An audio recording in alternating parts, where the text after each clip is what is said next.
Apache warrior rode into battle, then found his wife fighting among the enemy. He painted his face for war, believing his wife was dead, until he saw her riding with the enemy, carrying their child. The red clay mixed with his sweat as Takoda drew the final line across his cheekbone. Each stroke held the weight of ceremony, of preparation for what might be his last sunrise. The paint felt cool against his skin in the pre-dawn air, but beneath it his flesh burned with 3 moons of grief. His horse, a paint mare named Whisper, stood patient in the growing light. She knew the weight of this morning, could smell death coming on the wind the way horses always could. Her ears flicked toward the distant ridge, where dust clouds rose like prayers from the earth. The cavalry was moving. Takoda had painted his face for war many times. As a boy, watching his father prepare for raids against the Mexican settlements. As a young man, learning the sacred patterns from his grandfather's weathered hands. But never like this. Never with his heart already buried in the ground. 3 moons ago, he had awakened to find only the hollow impression of Aiyana's body in their sleeping robes. Her clothes remained folded in the corner of their wickiup. Her jewelry lay untouched on the blanket where she kept her treasures. But she was gone, vanished like morning mist, leaving nothing but the ghost of her jasmine scent and a silence so deep it swallowed sound. The other women whispered of soldiers, of night raids, of bodies carried away by the river. The men spoke of tracks leading toward the fort, of screams carried on the wind. But Takoda found no sign, no trail, no story written in the dust. She had simply ceased to exist, as if the earth had opened and swallowed the other half of his soul. Now the paint dried on his face like tears turned to stone. Around him, 30 warriors prepared in the same silence. War bonnets caught the strengthening light. Rifle barrels gleamed like captured stars. Each man carried his own ghosts, his own reasons for this final charge against the bluecoats who had pushed them from valley to valley, promise to broken promise, until only this barren ridge remained. Spotted Hawk approached, his own face painted in the lightning patterns of his clan.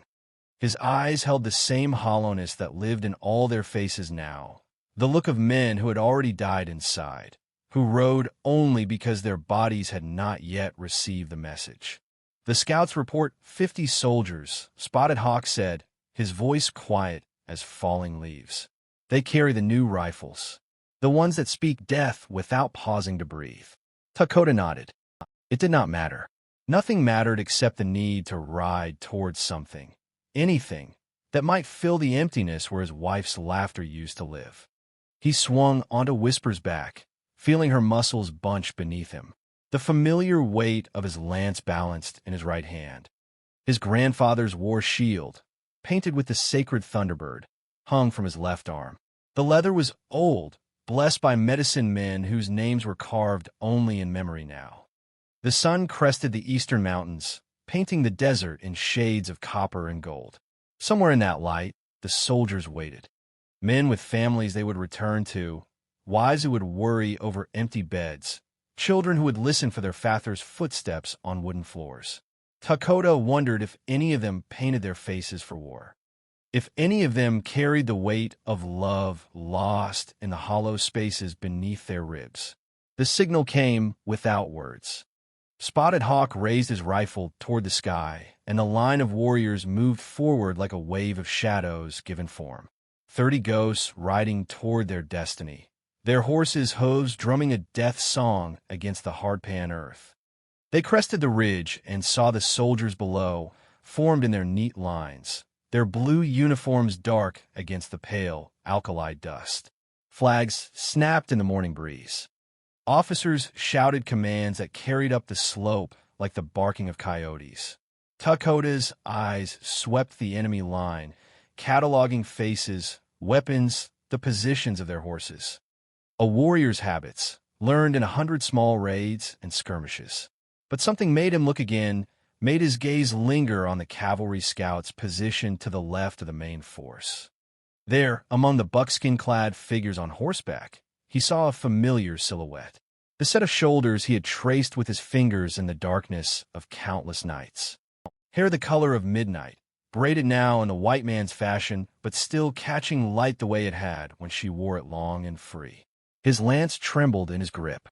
The figure turned, and across the distance that separated warrior from soldier, hunter from prey, past from present, Aiyana's eyes met his. Even painted for war, even mounted for battle, he saw her recognize him in the same heartbeat that his world collapsed into dust and silence. The war paint on his cheeks began to crack as something warmer ran beneath it. How many heartbeats, he wondered, could fit into the space between lightning and thunder? Time stopped the moment he saw her face among the enemy. And in that frozen heartbeat, every memory of their love became a weapon pointed at his chest. The world held its breath. Takoda's paint mare stood motionless beneath him, as if Whisper too understood that movement would shatter whatever spell kept this moment suspended between past and present, between love and war. Around him, 30 warriors waited in a silence, so complete it seemed the desert itself had stopped breathing. Across the battlefield, Aiyana sat her cavalry mount with the same stillness. Even at this distance, he could see the way she held herself, straight-backed, chin lifted, the way she used to sit when listening to the elders tell stories around the fire. But everything else had changed. Her doeskin dress was gone, replaced by the rough blue wool of a cavalry scout's uniform. Her hair, once free to dance with the wind, now hung in a single braid down her back, bound with leather cord instead of the silver and turquoise he had given her on their wedding day. Time stretched like rawhide in the sun. In that suspended moment, memories flooded through him like flash floods through canyon arroyos, sudden, violent, carrying away everything in their path. He remembered their first meeting by the trading post, when she was 16 and bold enough to stare down any warrior who thought to court her. How she had laughed at his clumsy attempts at poetry, then taught him better words to speak his heart. The way her eyes had sparked when he brought her the turquoise necklace he had traded 3 horses to obtain. Their wedding ceremony came next, vivid as yesterday. The cottonwood grove beside the stream where her grandmother had blessed their union. How Aiyana had whispered Apache love words against his ear while the drums sang and the fire painted gold across her face. The taste of honey cakes on her lips when they shared their first meal as husband and wife. He remembered mornings waking to find her braiding sweet grass into her hair. The sound of her singing while she ground corn, her voice carrying across the camp like a meadowlark's call. How she would touch his war paint before he rode out on raids, her fingers tracing protective symbols on his forehead. The night she told him about the child. How she had taken his hand and placed it on her still flat belly, whispering that their love had taken root, would grow into something beautiful and strong. They had planned names, argued over which clan the baby would join, dreamed of teaching small hands to ride, to track, to read the stories written in smoke and cloud. But other memories crashed through as well, darker ones he had tried to forget. The last real conversation they had shared, the night before she disappeared. She had spoken of the future with fear in her voice, worry creasing her brow like storm clouds gathering on the horizon. The soldiers come closer every season, she had said, her hands working nervously at her weaving. What kind of world will our child inherit? What if there's no place left for Apache children to learn Apache ways? He had tried to comfort her with promises of victory, with talk of the old times returning. But her eyes had held a knowledge that chilled him even then. She saw endings where he saw only the eternal cycle of war and peace, defeat and triumph. Now, staring across this frozen battlefield, he understood what that knowledge had cost her. The cavalry commander's voice cut through the silence like a blade, barking orders in the harsh tongue of the white man. Rifles shifted in blue-sleeved arms. Horses snorted and pawed at the dust. The spell was breaking, time beginning to flow again like water released from a dam. But Aiyana never looked away from him. Even as the other scouts readied their weapons, even as the officers shouted commands and pointed toward the ridge where the Apache waited, her eyes remained locked on his. In that gaze, he read volumes. Sorrow deeper than canyons. Regret that tasted like alkali dust. And something else, a fierce protectiveness that made her hand move instinctively to her belly. Only then did he see it. The slight roundness beneath her cavalry jacket, the way she sat her horse, favoring one side, the protective curve of her shoulders. His child, their child, growing within her while she rode with his enemies. The war paint on his face felt like clay now, cracking with each breath. Around him, the other warriors were growing restless. Spotted Hawk's horse danced sideways, eager for the charge. War cries built in 30 throats, waiting for release. But Takoda could not move, could not think beyond the impossible truth spreading through him like poison, or perhaps like medicine. He could no longer tell the difference. She had not been taken. She had chosen to leave. The morning sun climbed higher, painting everything in shades of gold and shadow. Dust motes danced in the air between the two forces like spirits caught between worlds. And in that space between lightning and thunder, between the moment when love strikes and the sound of its breaking reaches your ears, Takoda felt his heart learn a new kind of warfare. One where the enemy wore his wife's face and carried his unborn child into battle. When the bullets started flying, she broke ranks to save the warrior whose heart she'd already destroyed, because some bonds run deeper than the blood of enemies. The first rifle shot cracked like thunder across the desert, shattering the spell that had held the mourning hostage. Spotted Hawk's war cry split the air, and suddenly 30 Apache warriors were pouring down the slope like a flash flood, their horses' hooves drumming the ancient rhythm of war against the hardpan earth.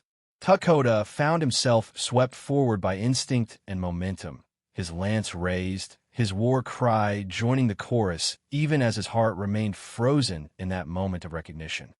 Whisper knew her business, dodging left as blue-coated soldiers raised their rifles, her hooves finding purchase on stone and scrub as bullets whined overhead. The battlefield erupted into chaos. Smoke from rifle barrels hung in the still air like morning fog. Horses screamed. Men shouted in two languages that had no common words for mercy. The dust rose in clouds, coating everything in the color of old blood. But through it all, Takoda's eyes sought only one figure. There, on the cavalry's left flank, Aiyana wheeled her mount with the skill he had taught her years ago, when they were young and the world held only promise. Her rifle spoke once, twice, the reports sharp and clean. But her shots went high, he noticed. Too high to find Apache flesh. She was fighting her own war within this war. A cavalry trooper appeared through the smoke, his carbine aimed at Takoda's chest. Training took over. Takoda's lance found the man's shoulder, spinning him from his saddle. No killing blow. Another part of him that seemed broken this morning, unable to deliver death even to those who wore his enemy's colors. The battle swirled around them like a dust devil, all noise and confusion. Through the chaos, Takoda caught glimpses of the larger story unfolding. Young Crow Feather fell from his horse, clutching a shoulder wound. Old Bear Medicine's rifle jammed, leaving him vulnerable until Spotted Hawk rode to his aid. The cavalry was giving ground, their neat formations crumbling into individual fights for survival. But none of it mattered to Takoda. He was fighting his way through the melee toward the woman who carried his child, driven by a need he could not name. Not to harm her, that remained impossible, even now, but to understand, to hear the words that might make sense of this morning that had torn his world in half. A rifle ball caught him in the shoulder, spinning him sideways on Whisper's back. The pain was distant, unimportant, but it slowed him enough that he saw the shooter, a young cavalry trooper barely old enough to grow whiskers, his face pale with fear and excitement. The boy was reloading when Aiyana appeared between them. Her horse slammed into the trooper's mount, sending both animals staggering. In the confusion, she reached Takoda's side, her medical training. Where had she learned such things? Already assessing his wound with hands that knew every inch of his body. The ball went through, she said in Apache, her voice hoarse with smoke and emotion. Clean wound. You'll live. Her fingers worked at the bleeding hole in his shoulder with the same gentleness she had once used to braid flowers in her hair. But her eyes would not meet his. Instead, she stared at the growing stain on his war shirt, as if it held answers to questions she could not speak. Why? The word came out cracked, broken. All the questions of 3 moons contained in that single syllable. She was quiet for so long he thought she would not answer. Around them, the battle was moving away, the cavalry retreat carrying most of the fighting toward the river. They sat their horses in a pocket of relative calm, surrounded by the debris of war, spent cartridges, blood-soaked earth, the smell of gunpowder and fear. "Because I saw our future," she finally whispered, still in Apache. "I saw our child growing up in a world where being Apache meant being hunted, where speaking our language meant death, where the old ways would die with the last of the old people." Her hand moved to her belly, the gesture protective and unconscious. 8 moons along, he realized. She had known about the child before she left. "I learned their medicine," she continued, her voice growing stronger. "Their writing. Their ways of healing that don't depend on plants that grow only in certain places. I hoped, if I could give her child both worlds, maybe they could survive what's coming." A cavalry bugle sounded retreat in the distance. The Apache warriors were regrouping on the ridge, counting their wounded, preparing for the next charge. But here, in this small circle of trampled earth, time moved differently. "You think I betrayed you," she said, finally looking at him. "Betrayed our people, didn't you?" She touched his wounded shoulder, her fingers coming away red. "I betrayed the world that was, so our child might live in the world that will be." The pain in her voice was deeper than his bullet wound. He saw then what her choice had cost her. Not just his love, not just her place among the people, but something in herself. She had carved out part of her own heart to make room for this terrible wisdom. In the distance, Spotted Hawk was calling his name, rallying the warriors for another charge. The sun stood higher now, painting everything in harsh, unforgiving light. Soon, they would have to choose again, to fight or to flee, to live or to die, to hold on to what was or reach for what might be. But for now, they sat in the dust that remembered every drop of blood ever spilled on this ancient ground. 2 people who had loved each other enough to tear their own hearts apart. And between them, unnamed and unborn, grew the future they were fighting over. As dawn broke over the battlefield where they'd nearly killed each other, an Apache warrior and his wife faced the hardest choice of all, whether love could survive the death of everything they'd once believed. The cave overlooked the battlefield like the socket of a giant's eye, carved into the red rock by centuries of wind and water. Below, 2 armies tended their wounded in the growing darkness, campfires flickering like fallen stars across the desert floor. The smell of smoke and blood drifted up on the night air, mixing with the scent of sage and the promise of rain. Takoda sat with his back against the cave wall, his shoulder bound with strips torn from Aiyana's cavalry jacket.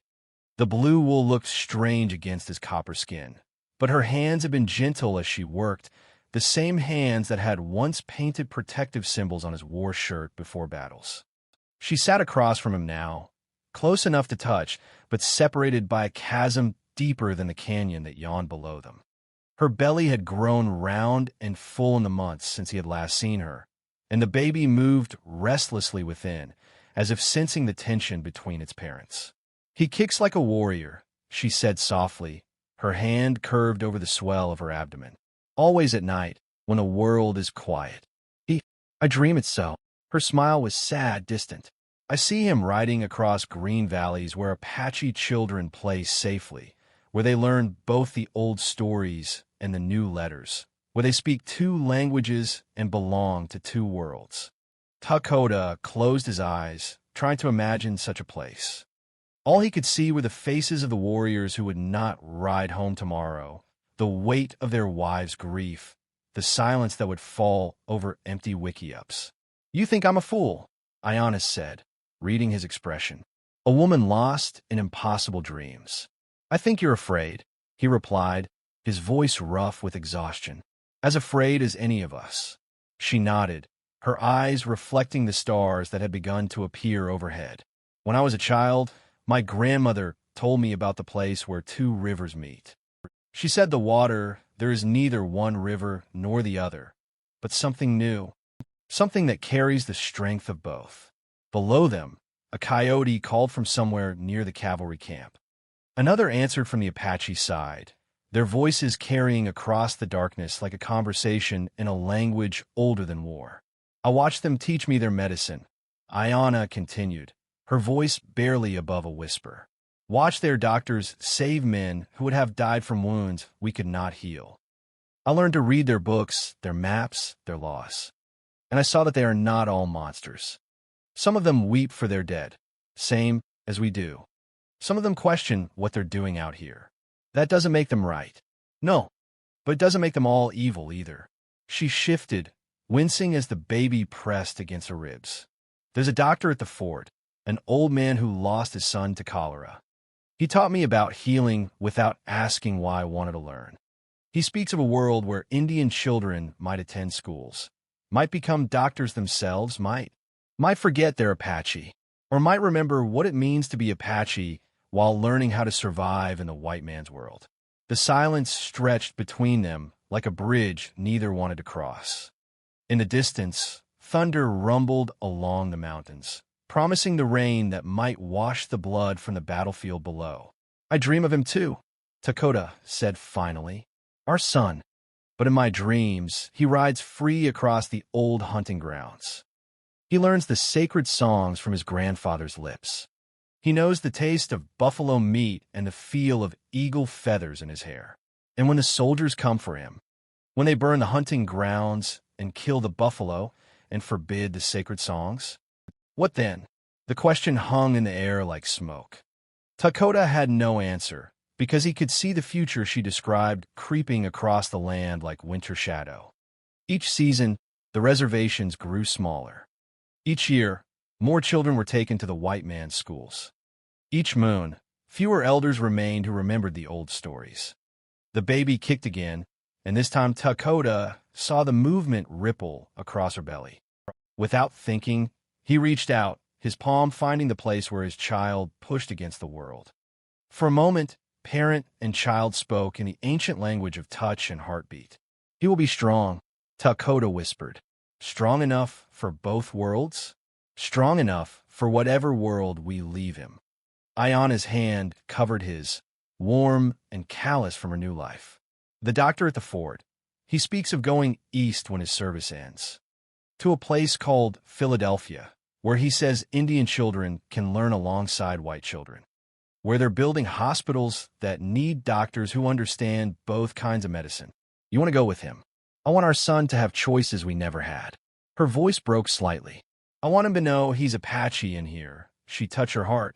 While learning to live out there, she gestured toward the fires below.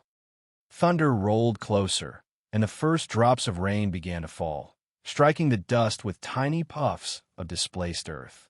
Soon, the desert would bloom with flowers that existed nowhere else on Earth, small, perfect things that had learned to thrive in the harshest places.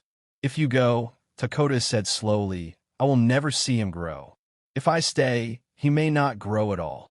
The rain began in earnest now, drumming against the rocks, running in rivulets past the cave mouth. Below, both armies were seeking shelter, their fires hissing as water found them. The desert was already beginning its transformation, drinking deeply after months of thirst. Takoda stood, his wounded shoulder protesting. At the cave mouth, he could see the two camps clearly, Apache fires to the east, cavalry fires to the west. Between them lay the space where battle had joined them, where blood from both sides had watered the same earth. Come with us, Aiyana said from behind him. We could go east together. You could learn their medicine too. Our son could know his father's voice, his father's stories, and live as what? A curiosity? A tamed Apache for white children to stare at. As a bridge. As someone who remembers the old ways while helping our people find new ones. He turned to face her, seeing in her eyes the same fierce love that had made her choose this impossible path.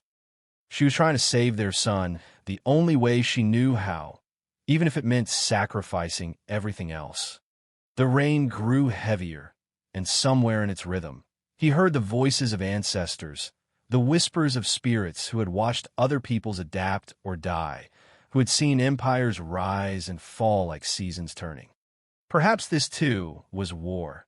Not the kind fought with rifles and lances, but the kind fought with hope and wisdom, with the terrible courage required to let go of one world in order to grasp another. When the rain stops, he said finally, I will ride back to my people, and you will ride to yours. She nodded, tears mixing with rainwater on her cheeks. But first, he continued, kneeling beside her, let me sing to him. Let him know his father's voice before he learns the sound of a world I will never see. And there, in a cave between two armies, while rain washed the blood from the battlefield below, Takoda sang the ancient songs in a voice that carried all the love and loss and hope that one heart could hold. He sang of thunderbirds and sacred mountains, of courage and honor and the long path home. And the child within her womb grew quiet, listening to stories that would live in his bones long after the last Apache fire had burned to ash.